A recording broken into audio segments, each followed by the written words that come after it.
सुखदेव दादा अमर रहे, सुखदेव दादा अमर रहे। योगी मॉडल नहीं अपनाया तो हम लोग हथियार उठाना भी जानते हैं। रगड़ के रख देंगे, रगड़ के, चुप नहीं बैठने वाले। विरोध प्रदर्शन और बदले की आग के बीच सुखदेव सिंह गोगामेडी का अंतिम संस्कार किया गया, लेकिन गोगामेडी के परिवार वाले और करनी सेना के कार्यकर्ता लगातार एक ही सवाल उठा रहे हैं और आरोप लगा रहे हैं सरकार और सिस्टम पर। लेकिन इस बीच एक सवाल ऐसा है जिसका जवाब अभी तक नहीं मिल पाया कि आखिर सुखदेव सिंह गोगामेडी की हत्या क्यों की गई। क्या सबसे बड़े गैंगस्टर आनंद पाल से दोस्ती ही लॉरेंस गैंग से दुश्मनी की असली वजह बनी, या फिर कहानी कुछ और है। सुखदेव सिंह गोगामेडी के शूटआउट की तस्वीरों ने पूरे देश में तहलका मचा दिया और इस सनसनीखेज हत्याकांड के पीछे नाम आया लॉरेंस गैंग का। इस हत्याकांड को अंजाम देने वाला एक बार फिर से लॉरेंस गैंग का ही डॉन निकला। इस डॉन का नाम है रोहित गोदारा। डॉन रोहित गोदारा पर 1 लाख रुपए का इनाम भी है और साल 2022 में वह फर्जी पासपोर्ट के जरिए देश से भागने में कामयाब भी रहा। लेकिन अब सवाल यह उठता है, लॉरेंस गैंग का डॉन रोहित गोदारा की सुखदेव सिंह से आखिर दुश्मनी क्या थी? कत्ल की जिम्मेदारी आखिर लॉरेंस गैंग ने क्यों ले रहा है? सुखदेव सिंह गोगामेडी की हत्या की गुत्थी सुलझा रही जयपुर की एसआईटी थोड़ा ही आगे बढ़ी थी कि डॉन रोहित गोदारा के 2 फेसबुक पोस्ट धड़ाधड़ वायरल होते हैं और पूरे मामले में फिरौती और सबसे बड़े गैंगस्टर आनंद पाल की एंट्री यहीं से होती है। लेकिन उससे पहले आप देखिए कि रोहित गोदारा ने अपनी पोस्ट में क्या लिखा है। गोगामेडी को मारने की वजह यह है कि इससे हमारे डिस्ट्रीब्यूशन की एक मैटर को लेकर बात हुई थी। इसके बाद ही कई बड़े नाम इस मामले से जुड़े हुए हैं। यह बात हम इसलिए शेयर कर रहे हैं क्योंकि वह हमारे दुश्मन सिद्धू मूसेवाले के टच में था। वहीं इस पोस्ट के जरिए हत्या की असली वजह बताई गई डिस्ट्रीब्यूशन के दौरान पैसे का लेन देन और आपसी तनातनी के चलते वर्चस्व की लड़ाई को लेकर सुखदेव सिंह गोगामेडी की हत्या को अंजाम दिया गया। लॉरेंस गैंग और गैंगस्टर रोहित गोदारा बीकानेर जिले का ही रहने वाला है।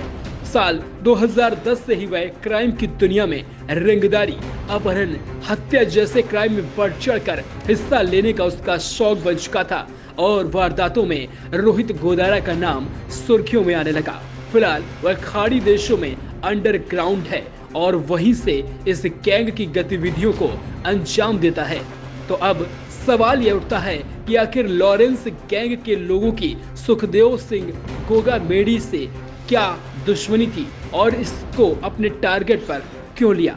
तो जवाब निकल कर आता है कि सुखदेव सिंह गोगामेडी लॉरेंस गैंग के दुश्मनों को संरक्षण देते थे, बल्कि इससे भी ज्यादा ही बातें निकलकर सामने आई। वह लॉरेंस के दुश्मनों को सुरक्षा भी देते थे। अभी तक लॉरेंस गैंग का गोगामेडी से लगभग 6 साल पहले से दुश्मनी हो चुकी थी और इस दुश्मनी की वजह है राजस्थान का सबसे बड़ा गैंगस्टर आनंद पाल। यूं तो आनंद पाल को राजनीति में आने का बहुत ज्यादा शौक था और उसके चलते उसने 2 बार चुनाव भी लड़ा, लेकिन वह चुनाव हार गया। एक बार तो पूर्व मंत्री के बेटे से मात्र 2 वोटों से वह चुनाव हारा, जिसके बाद साल 2006 में उसने अपराध की दुनिया में ऐसा कदम रखा कि वह राजस्थान का सबसे बड़ा गैंगस्टर बन गया। पश्चिम से लेकर सेंटर तक लॉरेंस गैंग के डिस्ट्रीब्यूशन में सबसे बड़ी वजह थी सुखदेव सिंह गोगामेडी और वह दिक्कत कर रहे थे।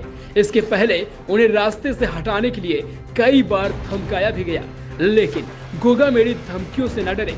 तो इस बीच लॉरेंस गैंग ने गोगामेडी के दोस्त राजू थेट की हत्या करवा दी। अब गोगामेडी के ऊपर खतरा और भी बढ़ रहा था।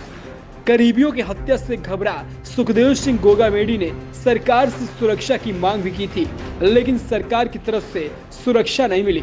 फिर गोगामेडी ने अपनी सुरक्षा के लिए प्राइवेट गार्ड्स रखे। इस बीच सुखदेव की पत्नी ने भी इस बात का एफआईआर में जिक्र किया है। गोगामेडी की हत्या करने के लिए बठिंडा जेल में बंद संपत नेहरा से कांटेक्ट किया गया और पूरी जिम्मेदारी संपत नेहरा को ही दे दी गई। उधर संपत नेहरा के गैंगस्टर रोहित गोदारा को सुपारी दी और इसके बाद रेकी शुरू होती है। गोदारा की वारदात को अंजाम देने के लिए AK-47 का इंतजाम भी संपत ने ही कराया था। उधर 18 महीने की प्लानिंग के साथ लॉरेंस गैंग ने आखिर सुखदेव सिंह गोगामेडी की हत्या ही कर दी। इस घटना को अंजाम देकर पूरे देश में तहलका मचा दिया। Bureau report,